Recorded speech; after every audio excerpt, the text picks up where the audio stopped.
Andy, my dude, have you heard of the magical website builder known as Squarespace? Ugh, not another Squarespace ad. I feel like every podcast is sponsored by them. Hey, don't knock it till you try it. Yes, okay, it is overhyped, but actually it lives up to the hype. Squarespace is like a website fairy godmother. With a click of a button, your site transforms into a beautiful masterpiece. A website fairy godmother? That sounds interesting. What makes it so magical? Well, for starters, those slick templates make anyone look like a professional web designer. Pick one, customize the colors and fonts to match your brand, and voila. Plus, the drag and drop fluid engine is so easy, your grandma could build a site on Squarespace. Well, she did knit me a lovely scarf last Christmas. Maybe website design is next. Exactly. And when you're ready to sell your Nana's handmade scarves online, Squarespace has built-in e-commerce. Add a store with one click. Get flexible payment options. Then watch those sales roll in. And when she wants to teach others her steezy scarf skills, Squarespace's new courses feature is just the ticket. Nana can set up her curriculum and enrollments and payments in a snap and become the next e-knitting influencer. Oh, wow, you really sold me with the grandma angle. Sign me up for that free trial. Just go to thenextreel.com/Squarespace and transform your site into a beautiful Squarespace masterpiece. Well, thanks, Pete. Even though it's overhyped, Squarespace actually sounds perfect for Nana's site's needs. Appreciate the warning on the ads, though. I'll brace myself next time I listen to a podcast. Anytime. Let me know if you need any help getting that site up and running.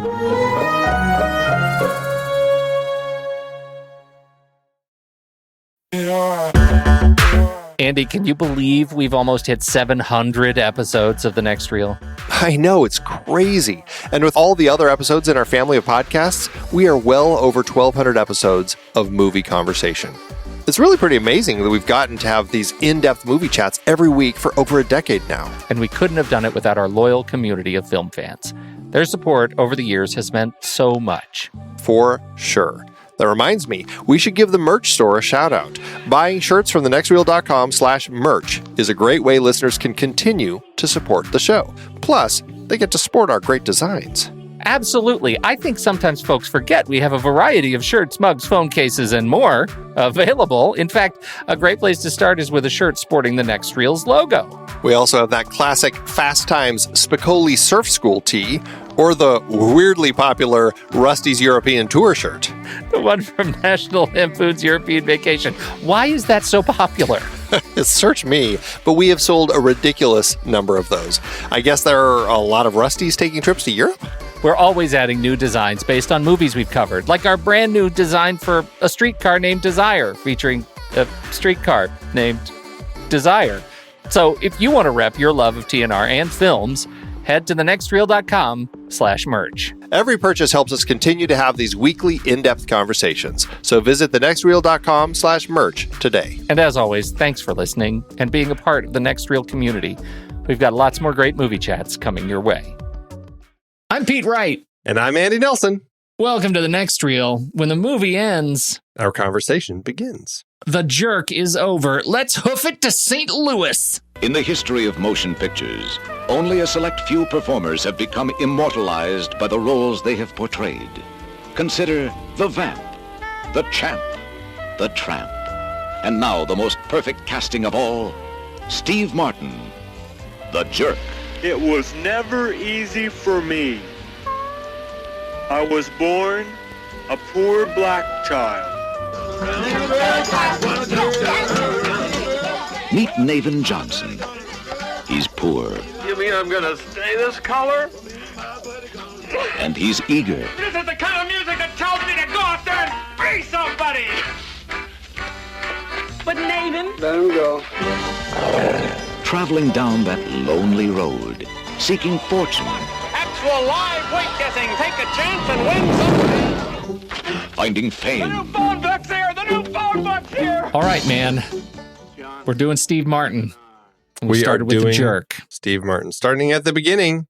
Yeah, 1979, The Jerk. Why did we decide to do, okay, a few questions for you. Why did we decide to do Steve Martin, and why did we specifically just say, let's focus on his early career? Do you recall? Well, I Okay, no, I don't. I'll be honest. I don't recall. I think it's just one of those things where we're just like, that sounds like a good idea. Yeah, we were just in a habit of saying, let's do the early part of stuff. Let's see where it starts. And I was really fascinated by that because I was a huge fan of Steve Martin before, he was still doing stand-up, right? And that transition from SNL and his albums, like I had the King Tut album and, it was a huge part of my childhood.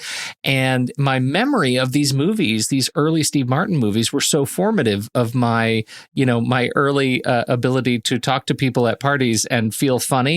Most of that was related to quoting Steve Martin stuff. And so that I feel like that was formative in my personality. And I was really curious personally to go back and watch these movies and see how well they hold up. And if I was still able to connect to them, I feel like there was a lot of there are so many movies that you try to watch now and they maybe are representative of the year in which they were made, the period in which they were made, but they're not representative of today. And I wanted to see if Steve Martin would suffer any of that. Yeah, it'll be interesting, especially because this particular series is also really looking at, 2/3 of it is the collaborative efforts of Carl Reiner working with Steve Martin. We've got all 4 of their films on this list, and just because they happen to be, 4 of the 6 early films that Steve Martin did.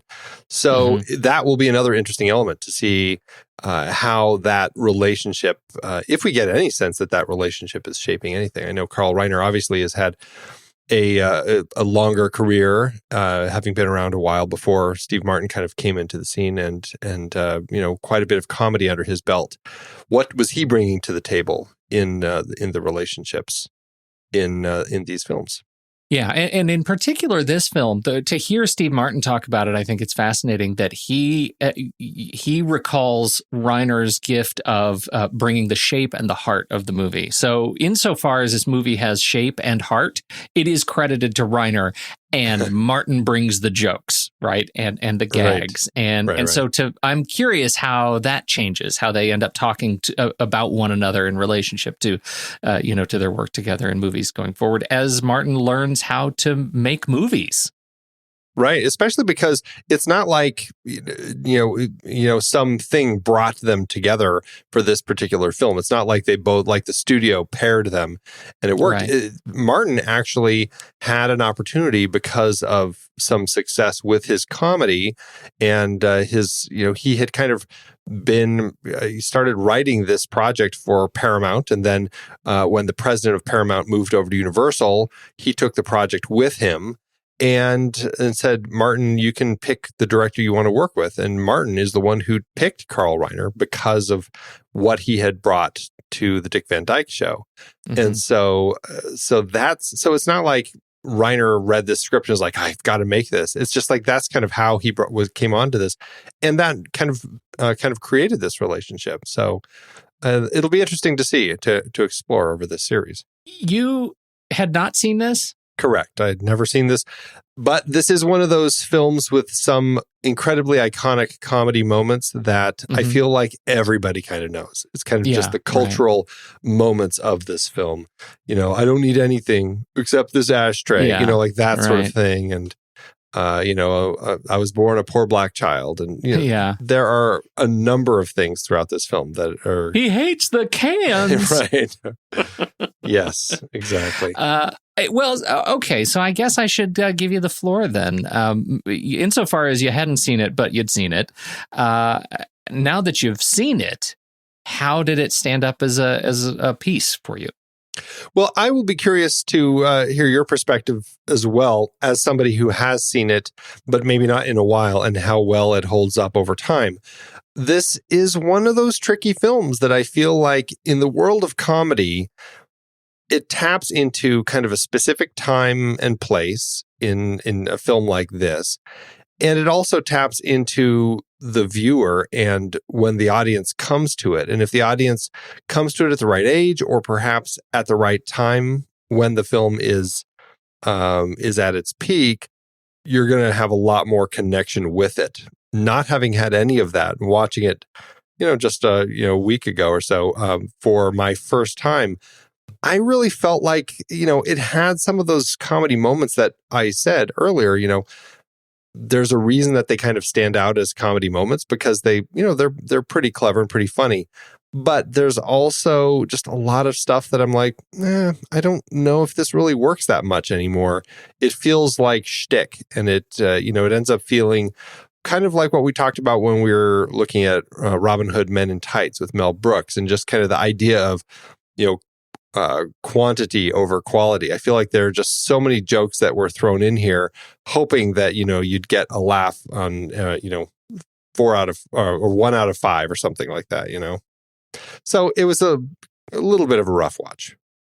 I'm sorry to hear that. And yet it's predictable as I'm watching it and I'm recognizing all of those moments, those comedy moments that just don't quite land anymore, even to me, and yet I'm still laughing at them. I recognize that the gift of this movie to me is the fact that I did see it when I was so young, and it was so funny and so resonant in my family as a source of jokes that that is why I can still turn to this movie and find it charming, and find our principal protagonist here, find him so charming because he's pretty dumb, and there are just things about him that I find sweet and innocent and really attractive. There's a great sort of affinity to him, and the fact that Steve Martin is such a weird cast for himself to play this role. Like he doesn't fit in the character. It's like the character of Naven Johnson the skin doesn't really fit around a Steve Martin shape. And all of that awkwardness, I think, makes for a really weirdly charming character for me. And so I know most of it is it's out of time. It's out of date. For me, I still have a lot of heart for it. Yeah, and I think I'm going to, largely say I get it. I can see why this is something that people are drawn to. It has its fun moments, and I mean, I've got friends who, they just start talking about this, and they can laugh themselves silly just describing scenes to me. And I have those movies too, and so I don't fault anybody for loving this one. But yeah, I feel like if somebody's just now picking it up and going to give it a try, they might struggle a little more. Yeah, I recognize that. So let's start with, can we start with some of the things that do work for you? Let's start on a high before we start breaking it down. Well, sure. Before we do, I wanted to kind of throw this at you because, I mean, this is the film that really kind of made Steve Martin a movie star, before he was just the comedy. And, in terms of comedians breaking into film, I mean, do you feel like that this represented him and what he would do? And how does it stand as a way to kind of mark him? I actually do have some thoughts on this because I feel like 1979, there was a period here at which, becoming a big star was based on the weird stuff that you did. Like, how willing were you to do the weird stuff, to be strange looking, to have strange body type, and Steve Martin was awkward and tall and skinny. And in this movie, he takes his shirt off and has hair on his back, for crying out loud. He's a human man. And, but all of... It was the 70s. It was the 70s. That's right. But all of this stuff sort of sets him apart from, and allows him to kind of be the goofy guy, the wild and crazy guy, and showcase, the weird voice and the stuff. Like, why would this be funny? And I think much of the same can be said for comedians even today, right? I mean, as you look at Jack Black and Danny DeVito, and I mean all of these guys who are now in the Jumanji franchise, they became famous being the character that was either absolutely within type, when you look at Danny DeVito and his roles in like Taxi, and now he seems like he's come full circle with Always Sunny in Philadelphia, Jack Black and his work, all of these things, I think really you see that becoming famous in comedy is different than becoming famous as, in action or something. I can totally see how Jim Carrey and Ace Ventura. Jim Carrey. Oh man, absolutely. So in many respects, I think Steve Martin may have been one to set the type for becoming famous by doing weird stuff in the 70s for the next 2 or 3 decades. Yeah, and I think he and Robin Williams also is another one absolutely. in that same era, Yeah. with Mork and Mindy and just kind of that whole shtick that he had there, kind of that crazy spaceman sort of thing. Yeah. I think that's a pretty good way to kind of describe it, because I certainly think that Steve Martin does the kind of the dumb pretty well. I think that that's something that he can pull off, and it works. Mm-hmm. What I think I find interesting about him is I always feel like there's a much bigger brain behind Steve Martin than most of his characters. Yes. Like he feels so much smarter. And so when he's playing somebody like we have here with Naven, it's a tricky line, because I sometimes struggle when he's playing somebody who's so stupid, and I know that he's just not. And because I'm like, okay, I think he's mostly convincing me that he is this character, but I still feel like there's a little bit of the smart Steve Martin coming through. Yeah. And that's a line that I do find, I don't know if I say I struggle with, but it's something that I recognize with him in his performances, because I could even say I can see that line sometimes, like in something like Three Amigos, which for me is a film like The Jerk, something that I acknowledge it may have its problems, but I completely love. I totally love that film. As I bring up Jumanji, Kevin Hart is another one of those guys. Like, he's one of those guys who has made a career of being a small, whiny, comedic. But that guy he's a force. He's a absolute powerhouse. When you hear him speak, like, he is an amazing, businessman in this world of comedy. That is Steve Martin, and the way he has used that part of himself to transcend all of his parts, and move into so many different sort of careers, I think is fascinating. Yeah, very true. I mean, he certainly is a jack of all trades with what he does as far as the comedy and the writing and the acting and the being an instrument or playing various instruments in solo and in bands and stuff. I mean, he's kind of all over the place, and it's amazing what he pulls off. Yeah. And I think that there is a lot going on with Steve Martin. And I guess that does bring us to the movie now, as far as what's going on with this particular movie. And because, I mean, Steve Martin is, one of the credited writers on the film, and how well does it end up playing?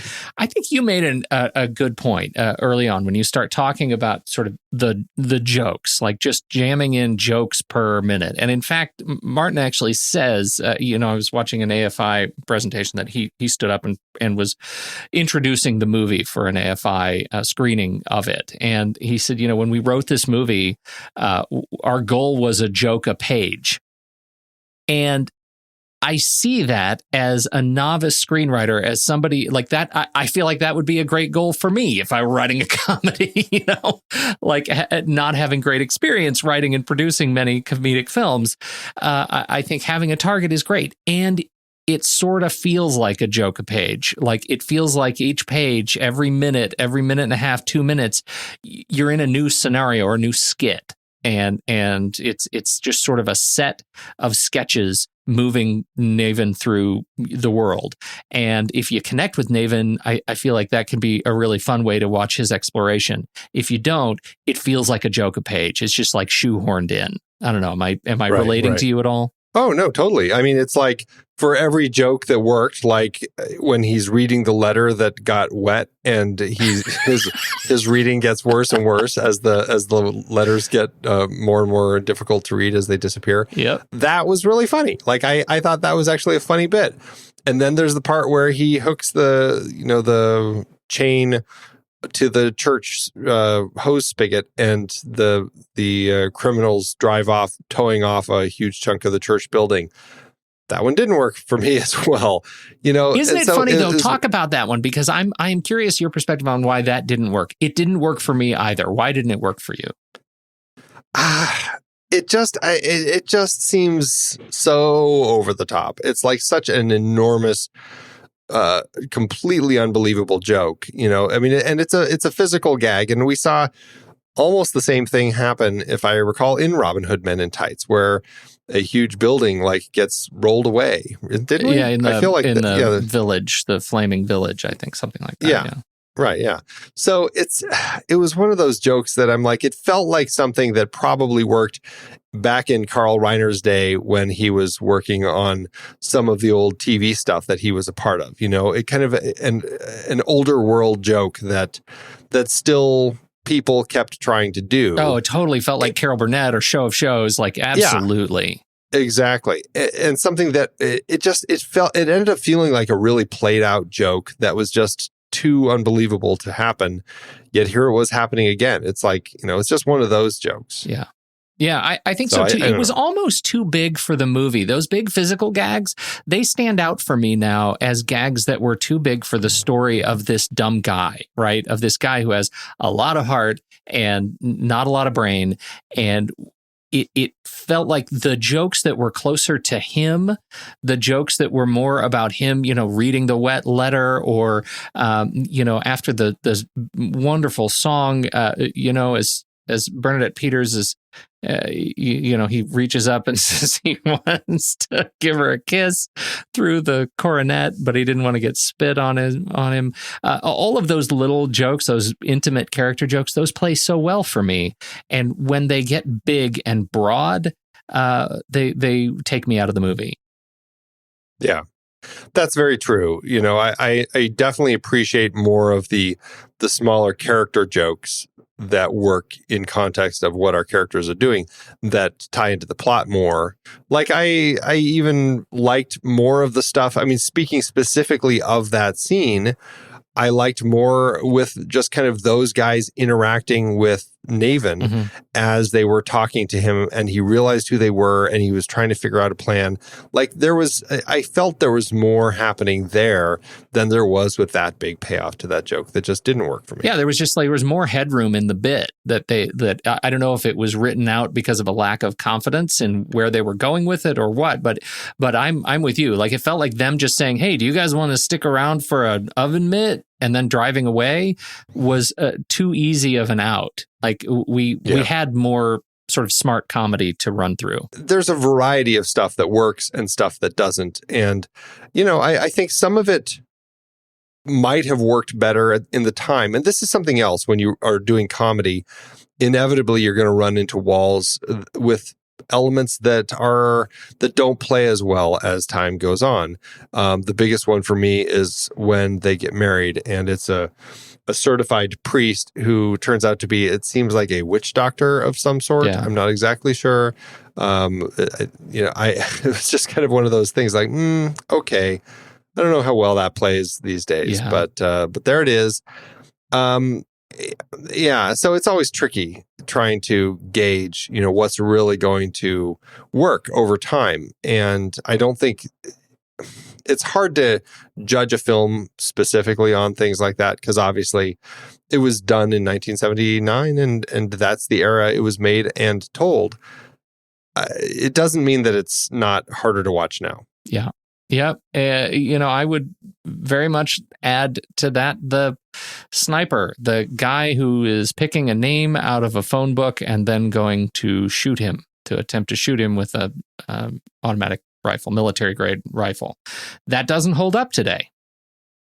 Yeah, it's a rougher thing to kind of see and going, that's a harder scenario to depict because of what's going on in the world. And, plus, it's such a random thing that is going on in that particular story thread that, I guess the joke is, he finally gets his name in print, and it's exactly the fact that his name is now print that puts him at the end of this random shooter's target. there's some comedy in that. And obviously the big joke of, he hates the cans and, he's trying to get away from the cans. There's some funny in that, but it also just kind of runs itself into the ground as it kind of keeps going on. It does. And it does because the funny in that is Martin's performance of it. It doesn't have to be in the context of a sniper event. The funny in having his name in print could have been the whole joke. Like, that's what people remember it for. I don't think they remember, oh, my name is in print, as the onset of a C story that involves the sniper. I think that I also think that having him run from the sniper, who later in the film it turns out he's recovered and he's no longer a sniper. He's actually a detective, a private detective. I think is and the fact that it's M. Emmett Walsh is super funny. But did we need that transformation from him being a sniper to turning into a guy chasing Naven for no reason? Do we need that to get the joke? My argument is we didn't. I think we can get rid of all of that, and the movie still holds up and is still funny, and we could still find some reason to have Naven be chased by the private detective without having that beat. Oh, I'm reformed. That's an unbelievable circumstance, and it makes this movie immediately dated and not timeless, as some of the other jokes in it are. Well, and plus, it's a sign that, joke like that, like, I barely even remember where the resolution ended with it. So it just is like, that just kind of tells me it falls flat, right? It doesn't hold up as much as kind of the absurdity of a man, trying to kill him, but he thinks that he just hates the cans. Right. Yeah, and I think, I don't know, maybe there's some other way to do the can joke. I don't know. I like the way he speaks. He hates the cans. Like that's funny. The delivery is funny. It doesn't have to be cans, He hates my pants. That's the same thing. Write a joke about pants. Anyway, that was hard. It feels completely shoehorned in, and it distracts from the movie today. What did you think of the relationships that Naven falls into? First with the circus bike stunt lady, and then Bernadette, played by Bernadette Peters as Marie. Yeah.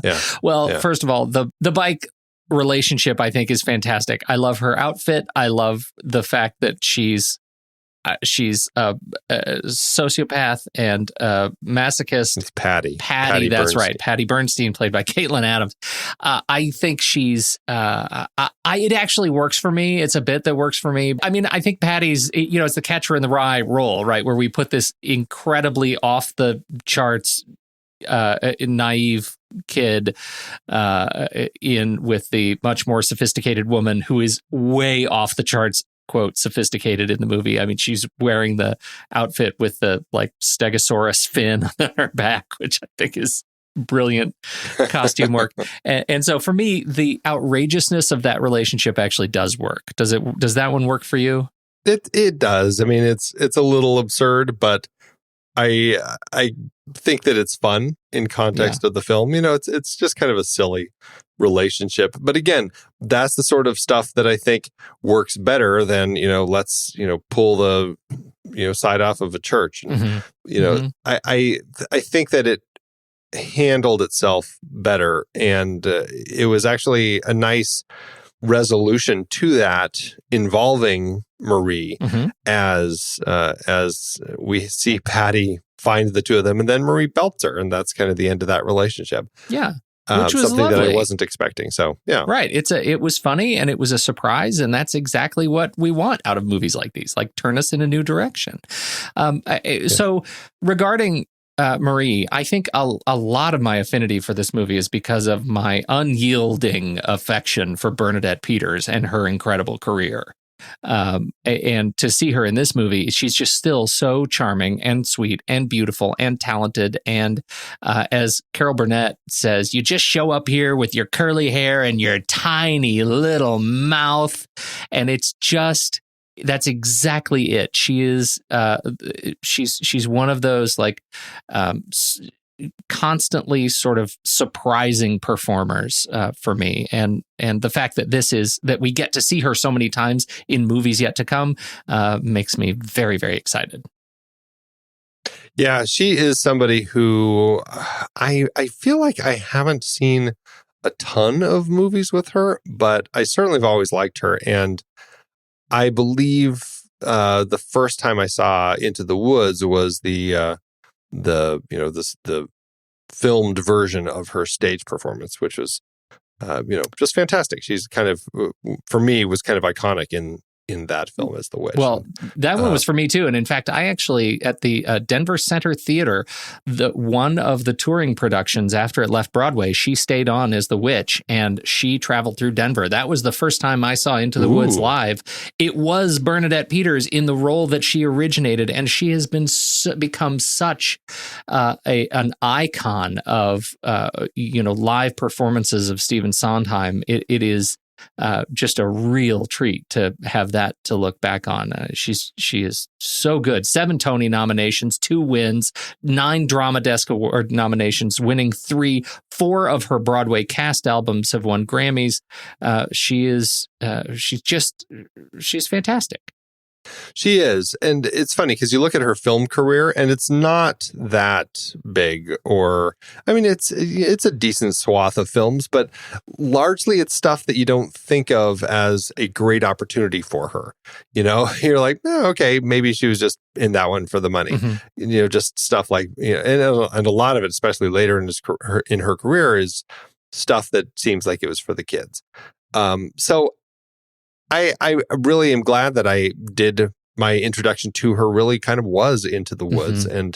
and then seeing her in films, because she is somebody that you just really can just fall for, because she's just a really fantastic performer. She's great here. I really like her in the role. I will tell you though, I struggle with their relationship early on because I feel like it happens really quick. And I know it's a movie, et cetera, but we go from them kind of meeting and all this stuff to suddenly then we have this, kind of this meet cute song where they're singing on the beach together and stuff. And that seemed really kind of quick and a quick turn for me to all of a sudden be at that point.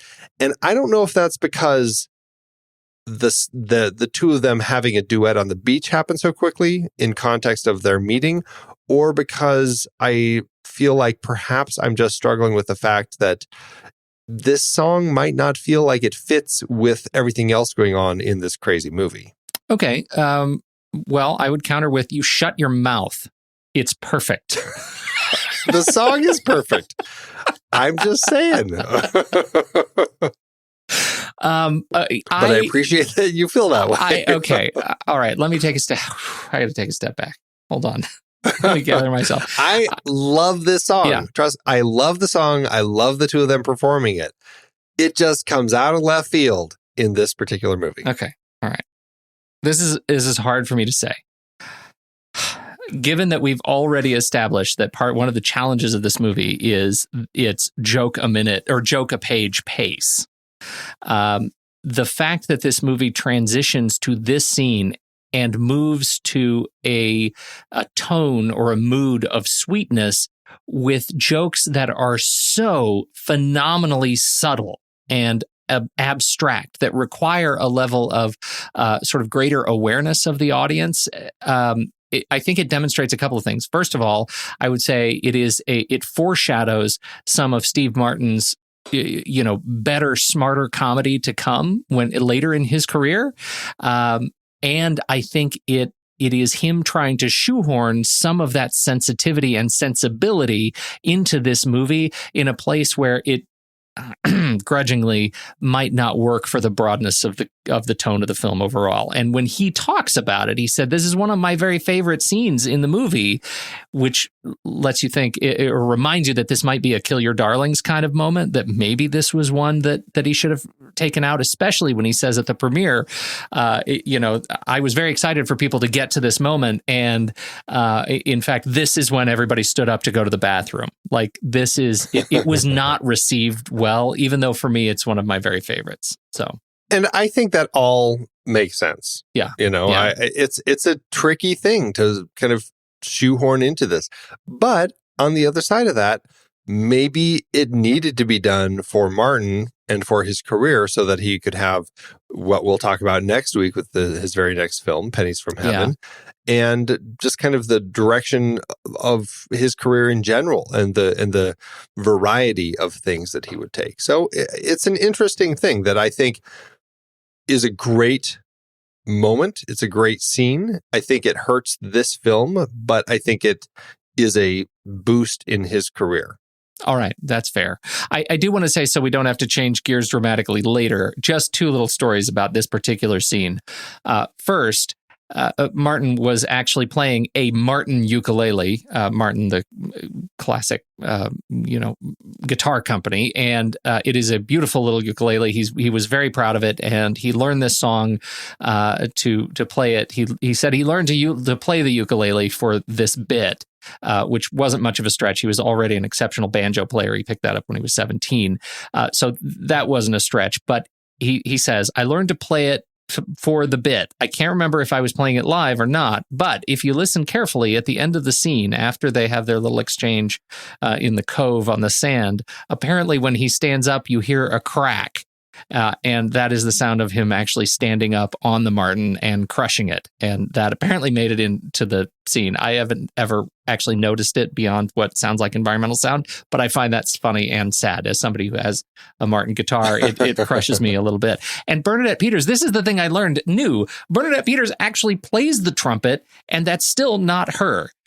Because she's so amazing, she plays the trumpet, all of the fingerings are correct, and she tried as much as she could to get Reiner to let her play it live, and he would not, or play it on the soundtrack, and he never gave. So it's not actually her playing, but she could have done it, and that just makes me love her even more. One more reason to love Bernadette. Do we need any more reasons to love Bernadette? Oh. The song is, of course, Tonight You Belong to Me, which is an oldie. It was written in 1926 by Billy Rose and composer Lee David. And this was one of many recordings of that particular song, which has been done over and over again. It's one of those songs that my daughter connected with on like some, Instagram feed, listening to some people doing a duet of it. And, it's funny how things like this cycle and how where people end up connecting with it. Christina Perry has a great version of it that we listen to around here. It's one of my favorites. And this is one of those things that I watch this movie and I think, look at where this movie has ended up paying dividends later. Like, you're going to tell me that this is not something that was inspirational to Tom Hanks standing on the trunks and singing, the cowboy song. Like, that is, that moment in Joe versus Volcano is this moment in The Jerk. It's that sweet slow down moment that allows you to showcase a different kind of comedy, something that's going to let you laugh using different muscles, to slow down,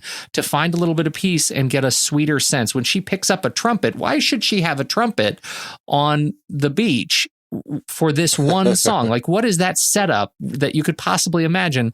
It's got a sort of a Monty Python-esque obscurity to it, and yet it just really works for me. It works. It hits me right in the heart, and I love laughing with my heart. Sometimes it's better than laughing with my gut. That's true. I have to backtrack to a question that I did have. Why is this film called The Jerk? Like, does it work for you as a title? Mm-hmm. Yeah, no, this is kind of the age-old question, right?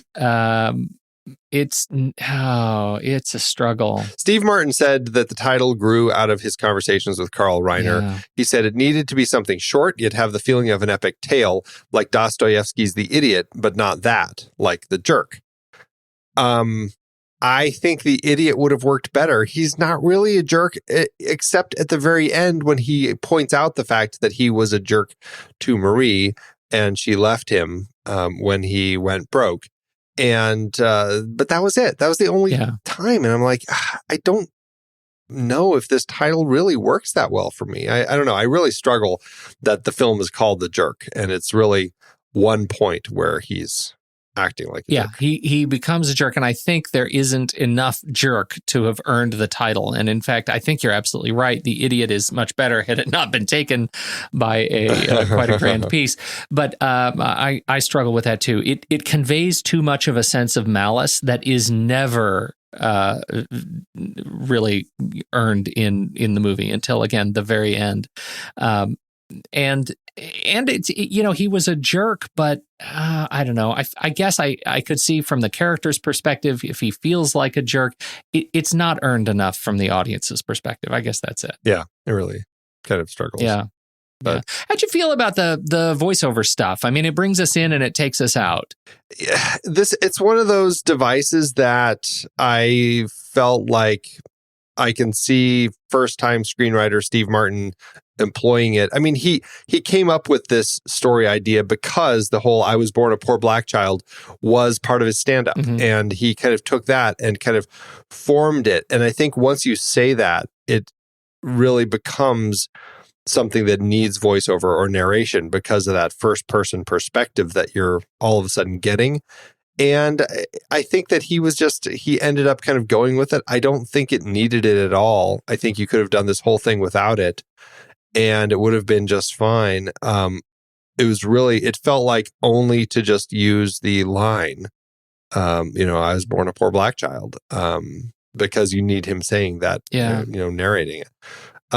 I don't know. It's the one element that I did like with it is that it treats the camera as the audience and as it's kind of it's our surrogate, it's our eyes, and he's talking directly to us. And there's that element that it works a little bit. It's I don't know. It's never my favorite storytelling style, but it's okay. It's okay here, I guess. In this case, I feel like it's opening a fable, a fairy tale. It's as useful as I don't know, as a book opening. It could have been an opening of a leather-bound book with the words on the first page: "I was born a poor black child," ellipsis. Turn the page again, and we move into the page, and we're on the front porch. We really didn't need the voiceover. And I think because it's an easy thing to solve and it resolves the challenge of having a voiceover throughout the film, and allows us to let go of that trope. I think that is one thing that I feel like has always bugged me a little bit, because I'm not a fan of the voiceover. So, and it's the type of voiceover that I think is, it's a fairly common film trope when they use this type of narration where you get it starts with the person in kind of not quite the end of the film, but close to it. Basically, they're at the end of Act 2. Mm-hmm. You're coming into the person at their low point. They tell you the story that catches you up to their low point, and then you join them as the rest of the story continues, and they find their way through the ending, and everything is happy. Right. That is a very common storytelling kind of flashback style used in plenty of films. And, I think that for our Saturday matinee lists, that certainly is an option we could throw in there as something, because it is common enough where I feel like we could probably find a good number of them to talk about. It's one of those things that I think has become, I don't know, it's an easy fallback position.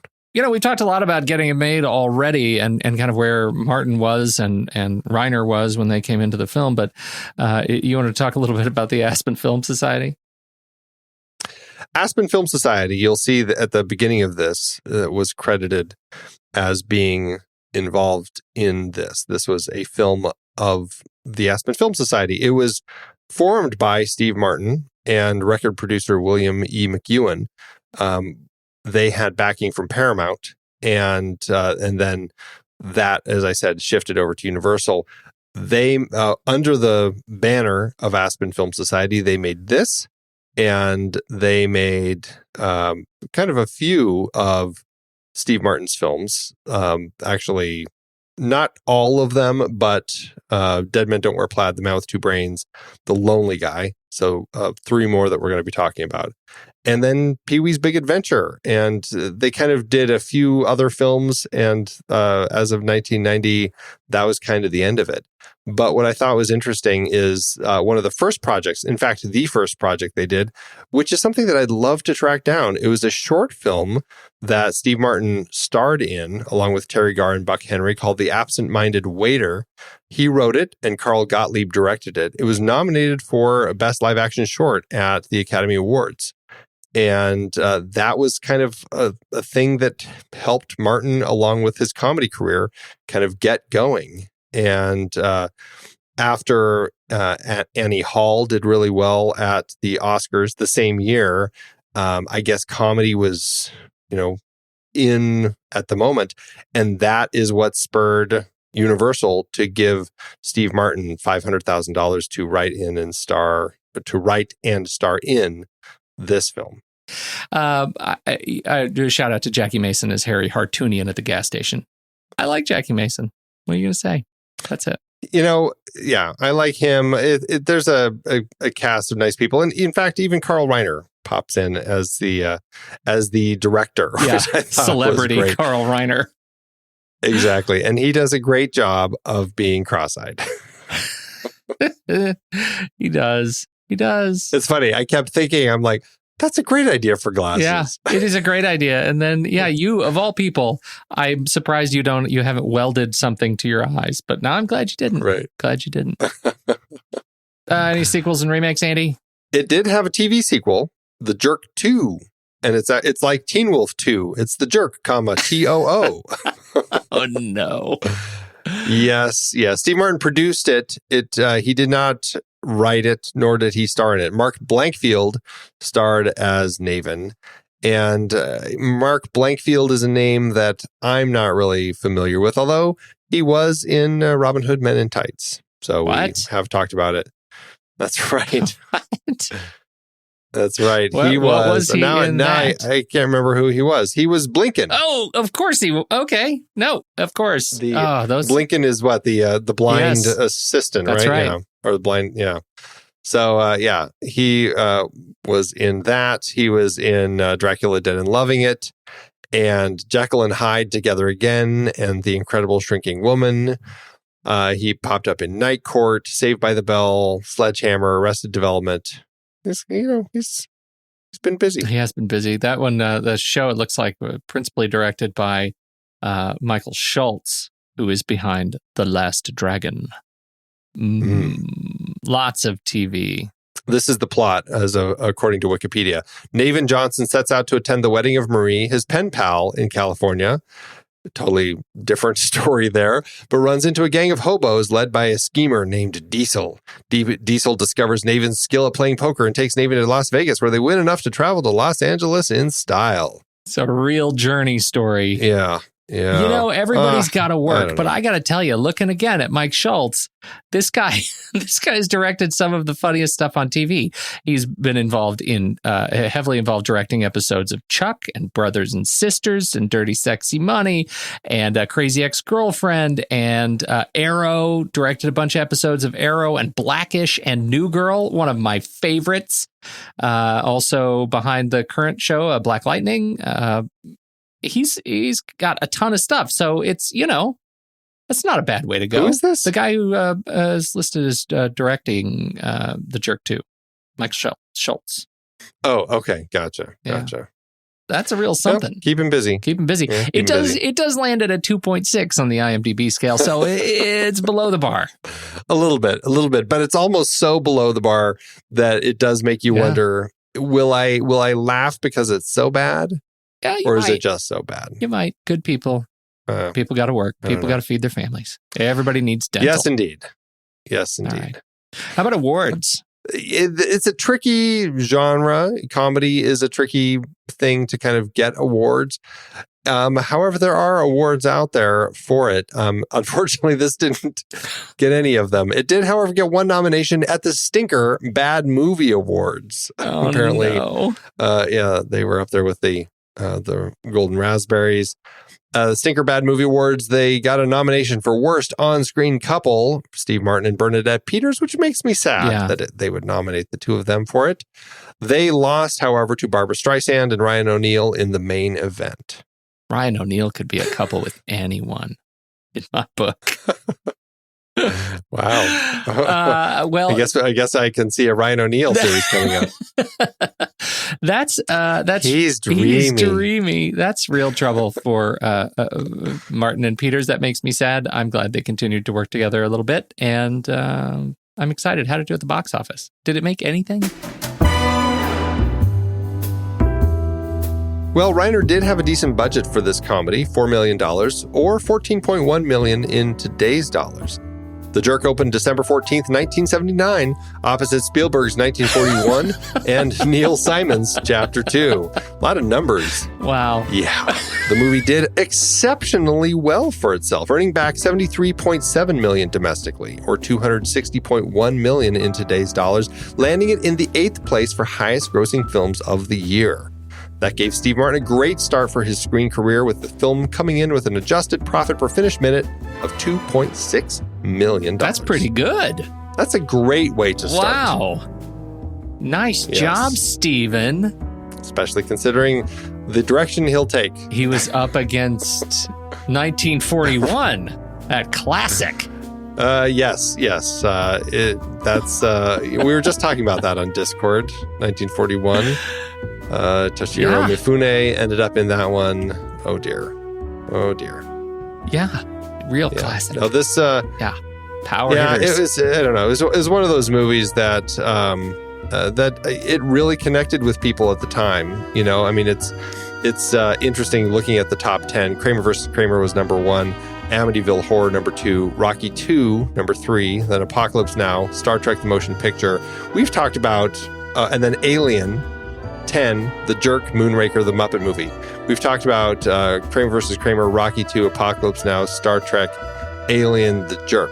Mm-hmm. We've talked about a lot of the top 10 movies, the highest grossing films of 1979 on this show. So 1941 is next. Let's do it. We're finally going to do it.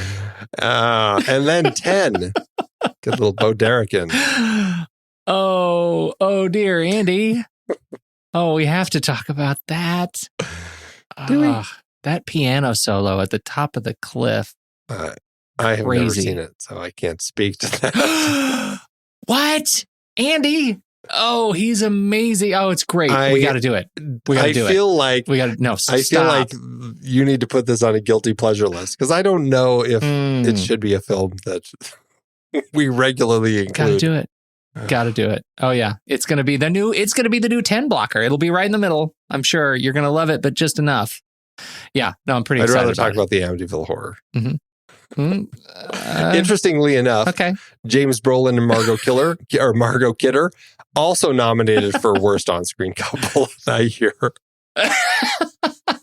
Okay, I can see that. Okay. This was super fun to revisit. I recognize it's got some issues. We'll call this a love with some quibbles for me. It's a treat to see Steve Martin. He's definitely a fish out of water in just about every context you can put him. He doesn't look the part. He's weird acting in the part, and yet that adds to its charm for me. So I'm in favor of it, even with some things that I think are now in bad taste. Yeah, there is charm here to be found, and Steve Martin is largely the reason. So even if I didn't like the film, it has its moments. Well, you're a gracious critic. Thank you. Let's take it to Flickchart. Let's do it. Head over to flickchart.com/thenextreel. You'll see all the movies we've talked about on this very show. And if you swipe over in your show notes, you can tap on the word Flickchart. It'll take you to this movie where you can sign up, add this to your account, start ranking it, and see how it stacks up against ours.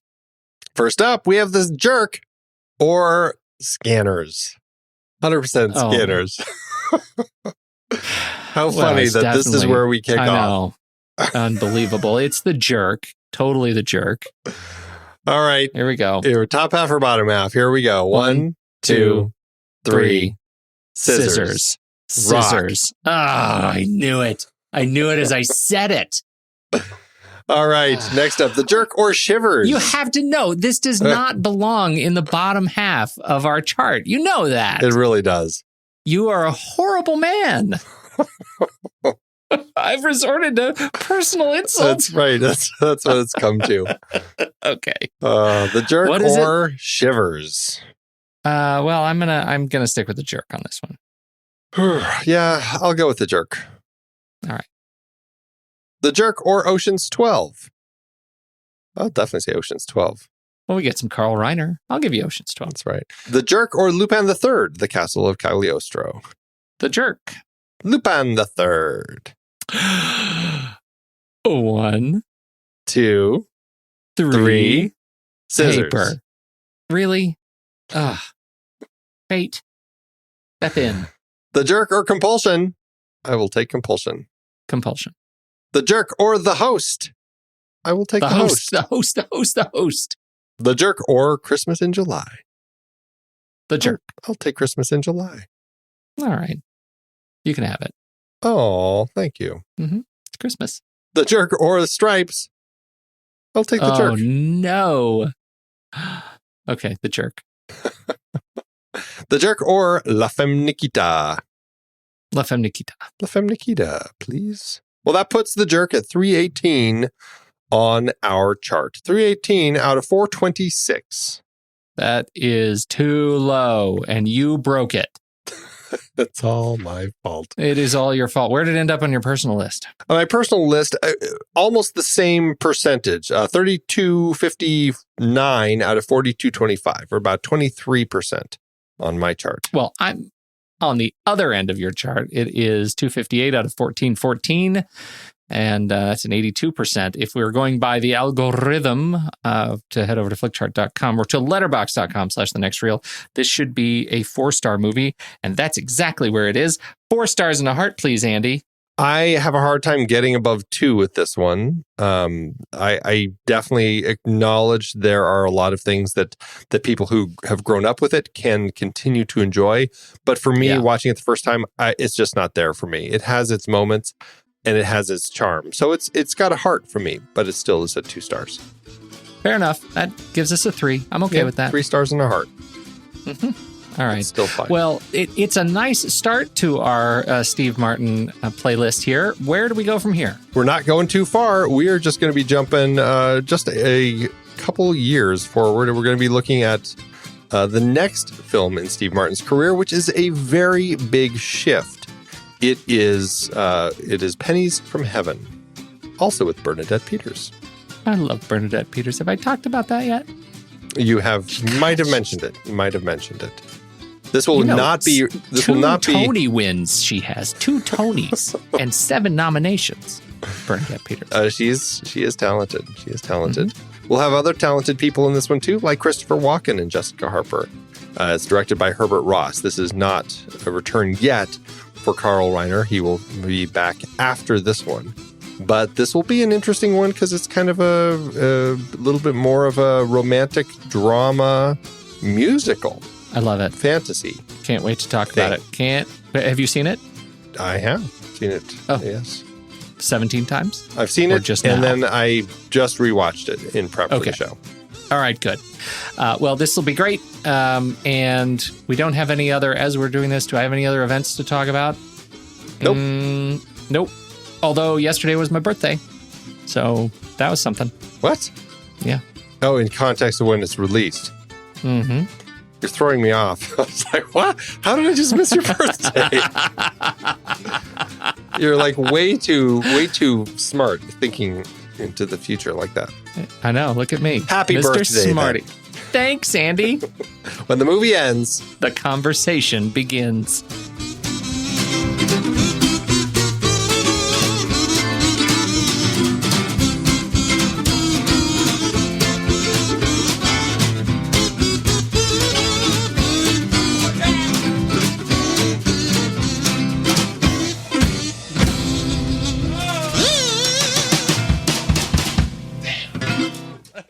Amazon giveth, Andy. As Amazon always doeth. Oh, Amazon. Okay. Well, we got some. I don't know. Did you stay at Amazon or did you go see what the kids were doing? I bailed. I'm checking on the kids. Okay. Well, I can't wait to hear what you say. Do you mind if I go first this time? I've got Take one it that away. I think sets the stage. It's from 2012, and it is from Bichette. And it says here, this is, it's just, I'm going to call this a sign of the times. My new jerk VHS tape broke the first time I tried to play it. Never got to see any part of it because the tape pulled out. It's very disappointing. I was going to show it to someone who'd never seen the movie. I guess I'll go rent it at Blockbuster. You advertise the VHS as being uncut as opposed to the DVDs. That's why I ordered VHS tapes. Also, the DVD was advertised as only one left. Well, now there's still only one left, but the price went up to $10. What a scam. Most disappointing in VHS first time played. February 17, 2012. That is all. Oh, people. That is all. I love it. So good. All right. What do you got? What do the kids say? I've got a kid, a 10-year-old kid who, and just to start this off with a little information that we didn't provide earlier, this film was rated R by the Motion Picture Association of America. So keep that in mind. We should have started that. This kid, 10 years old, says it's for 11 and up, gives it 3 out of 5, and says should be PG. My brother and his girlfriend watched this movie, but I refused to see it. Not that it seemed bad, but just not interesting to me. I heard lots of laughing from my family. It seemed as if they had enjoyed it. I came in later at the movie, and it just seemed really boring to me. 3 stars. 3 stars for a percentage of the movie. A percentage of the movie earned 3 stars. And clearly enough to determine it should be PG and it's for ages 11 and up. Totally. Watch a little more, kids. See what you think. Thanks, Amazon. It's hard to believe we have been having in-depth weekly conversations about movies since 2011. Oh, you're telling me. Producing this show week after week is so much fun, but it does require a ton of work behind the scenes. If you'd like to help support our efforts, one easy way is by using our Originals page when shopping for books and movies that we've covered. Your purchases made through our links give us a small commission at no extra cost to you and allow us to keep having these great discussions. We are highlighting adaptations from Season 9 over at our Originals page, thenextreel.com/originals. That's the site where listeners can purchase the source material for all of our adapted film discussions. We had a big Robin Hood series this season, looking at 9 different versions on screen. Many were likely adapted from Howard Pyle's The Merry Adventures of Robin Hood, including Douglas Fairbanks in Robin Hood, The Adventures of Robin Hood, Disney's Robin Hood Prince of Thieves, and the 1991 Robin Hood, and Ridley Scott's Robin Hood. Robin and Marian was specifically based on the ballad The Jest of Robin Hood. And we really don't have too much to say about Robin and the Seven Hoods. We talked Dead Ringers for our David Cronenberg series adapted from Barry Wood and Jack Geislin's novel Twins. Have you checked out that show? You know, I haven't, but I've heard great things. 2 comedies from our Steve Martin series were adaptations, Pennies from Heaven from the BBC series, and The Lonely Guy from the book by Bruce J. Friedman. The Best Little Whorehouse in Texas was part of our Colin Higgins series, adapted from the Broadway musical. Spike Lee brought us Black Klansman from Ron Stallworth's memoir. And we looked at a trio of John le Carré adaptations, The Spy Who Came In From the Cold, The Little Drummer Girl, and Tinker Tailor Soldier Spy. Plus, all 3 movies in our Agnieszka Holland series were based on books, Europa, In Darkness, and Spore. La Cage aux Folles and its remake The Birdcage both came from Jean Poiret's original play. We also talked about Arsenic and Old Lace and Charade in our Cary Grant series. All of these were based on other material, and it is all available on our Originals page, thenextreel.com/originals. Every book purchased supports the podcast. Get the full list of adaptations we've covered and start your next read today at thenextreel.com/originals.